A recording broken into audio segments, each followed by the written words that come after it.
Von Rath's death became Hitler's opportunity. Only a junior diplomat, Von Rath was nonetheless accorded the honors of a fallen hero. The ceremony was intended to inspire revenge. For once, said Joseph Goebbels, the Jews should get the feel of popular anger. That anger exploded on the night of November the 10th, 1938. Kristallnacht. I saw the synagogue in flames. People came from all over. The fire department came. They did not make one effort to put out the flames. Kids were laughing, kids were having fun. I heard, "Kill the Jews, kill the Jews." For 24 hours, Nazi stormtroopers rampaged through Germany and Austria, destroying synagogues and shops. The night of broken glass, in German, Kristallnacht. Scores of people were killed, more than 20,000 arrested. It was now clear there was no future for Jews in Germany. For the first time in America, it broke through a certain part of the awareness that something horrible was happening in Hitler's Germany.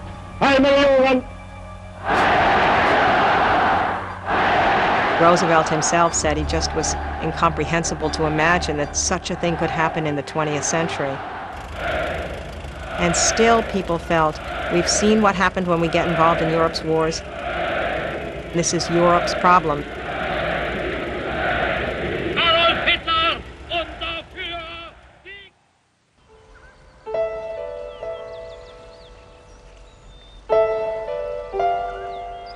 On Easter Sunday, 1939, an enormous crowd came together around the reflecting pool in the nation's capital to hear one of the great voices of modern times, Marian Anderson.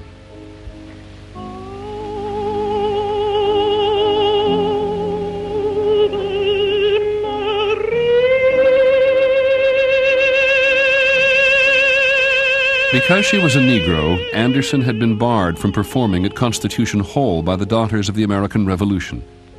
When President Roosevelt heard this, he enabled her to sing at the Lincoln Memorial. And I was among the 75,000 people gathered to hear her sing that day. This was a moment maybe even more important to us than what Joe Louis had done when he demolished Max Schmeling.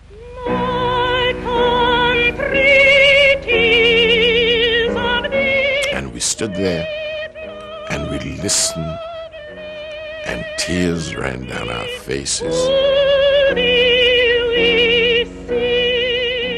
It was a part of America's statement in Hitler's face about what we truly thought about black people.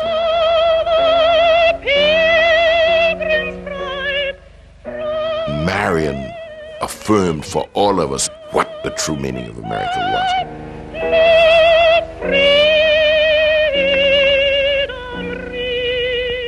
That powerful symbol of racial justice gave hope to Europe's Jews. Hope that despite strict quotas limiting immigration, America would provide a haven from the terror of Adolf Hitler.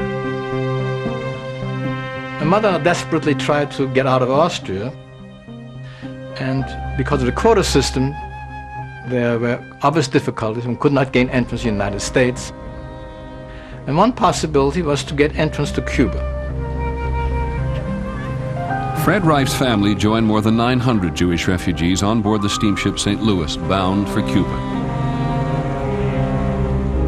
But at Havana, Cuban officials refused to let them land.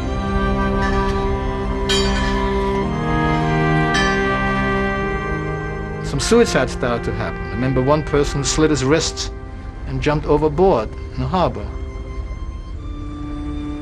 The fear is, of course, if you can't land in Cuba, then you have to go back to Germany, to a concentration camp. We all knew that. And so the St. Louis turned north towards the United States. For 5 days, the ship sat off the Florida coast while the captain appealed for refuge. Everybody's hopes were up. Franklin Roosevelt was everybody's idol. And nothing will happen to us. America wouldn't let us down. But the United States government did not permit them to land. The passenger sent one last urgent plea directly to President Roosevelt. There was no reply. The St. Louis had no choice but to sail back across the Atlantic. At the last minute, England, France, Holland, and Belgium agreed to take the stranded refugees. But because the war was spreading, over the next 6 years, 660 of the more than 900 passengers would perish at the hands of the Nazis.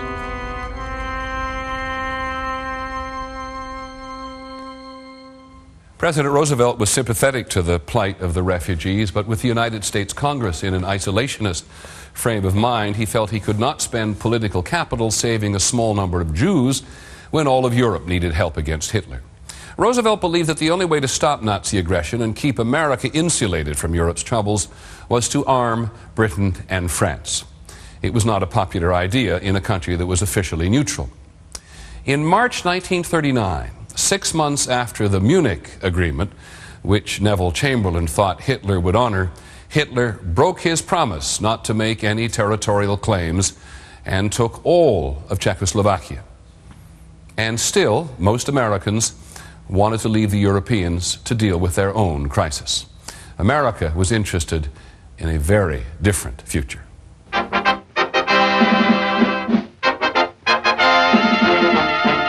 Sound the brass, roll the drum. To the world of tomorrow we come. In the summer of 1939, New York was home to the World's Fair. It was called the World of Tomorrow. Here we come, young and old. Visitors got their first look at television.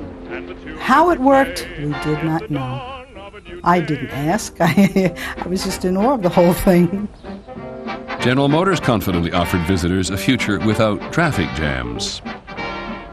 General Electric dreams of easy living with a dishwasher. It was as if all of the dreams of the future were suddenly going to be materialized.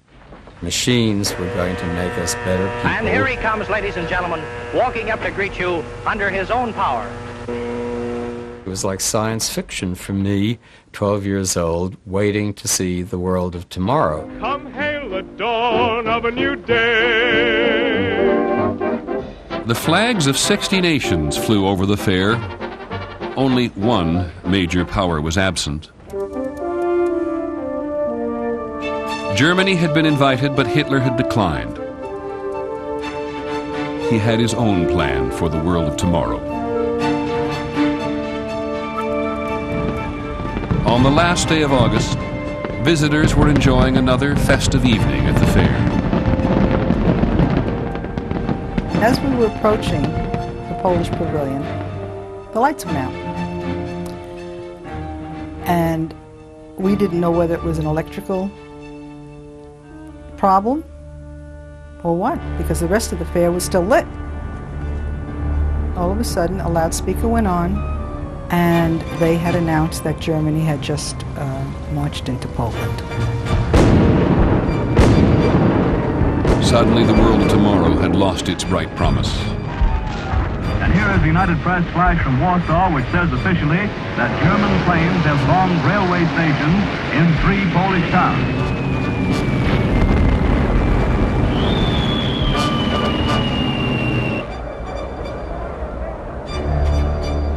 I am speaking to you from the Cabinet Room at 10 Downing Street.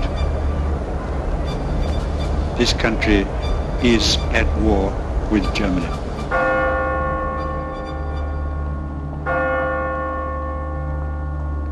I remember the broadcaster in London saying, and I'll never forget that sentence he used, "Tonight the lights are going out all over Europe and no one knows when they'll ever come back on."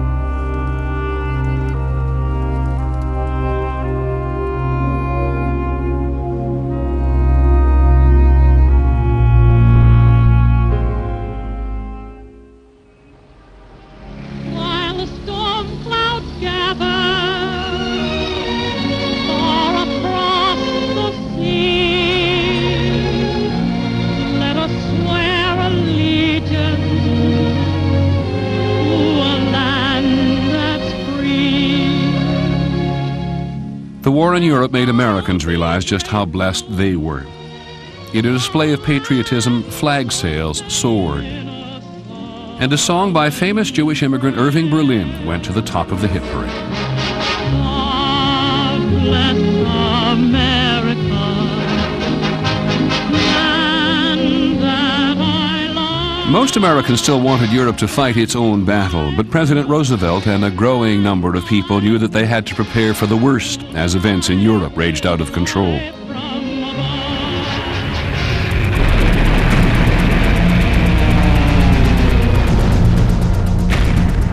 In the spring of 1940, Hitler turned his Blitzkrieg, his lightning war, against the countries of Western Europe.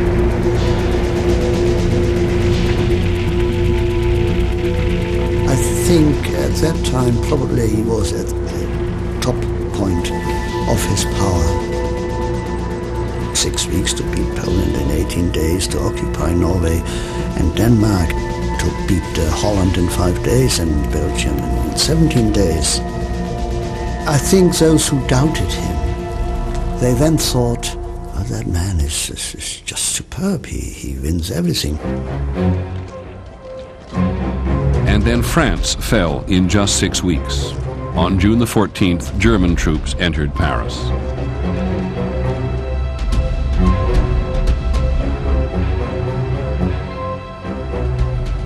Even as France collapsed, German planes started to attack Britain, the last democratic stronghold in Europe. Still, the United States held back.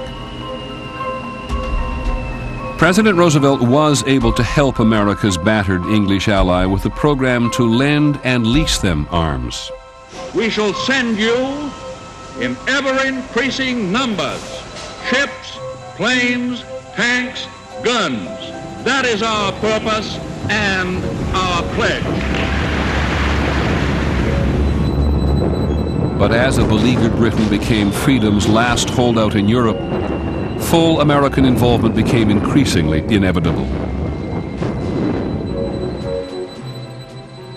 In December of 1940, the first peacetime draft in American history began.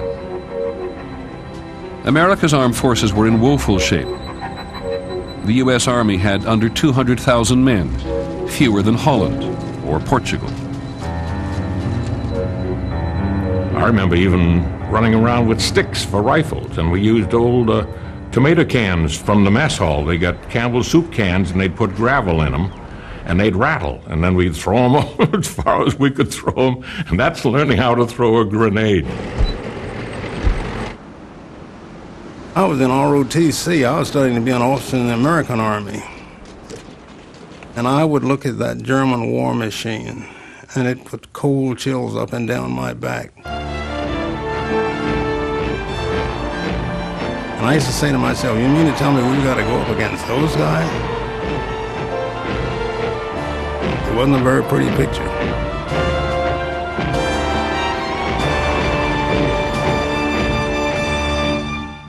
By 1941, history's deadliest conflict was underway, and the very survival of freedom in the world depended on the outcome. That's on the next episode of The Century, America's Time. I'm Peter Jennings. Thank you for joining us.